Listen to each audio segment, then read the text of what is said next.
রাজশাহীগামী বাসে ডাকাতি ও নারীদের উপর ভয়াবহ নির্যাতন, যাত্রীদের করুণ অভিজ্ঞতা। রাজশাহীগামী একটি বাসে ডাকাতি ও যৌন সহিংসতার ভয়াবহ অভিযোগ উঠে এসেছে।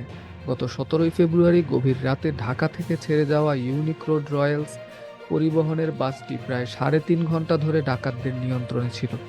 যাত্রীরা জানান, অস্ত্রের মুখে তারা সবকিছু লুটে নেয় এবং দুই নারী যাত্রীকে শারীরিক নির্যাতনের শিকার হতে হয়।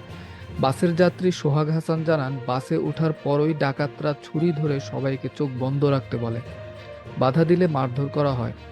তার ভাষায়, চিৎকারের আওয়াজ পাচ্ছিলাম কিন্তু কিছুই করার ছিল না। 73 বছর বয়সী মজনু তরুণ আকন্দ বলেন, আমাদের সামনেই মা বোনের ইজ্জত নিয়ে ছিনিমিনি খেলেছে ওরা। ওই দুই নারীকে টেনে নিয়ে গিয়ে নির্যাতন করা হয়েছে।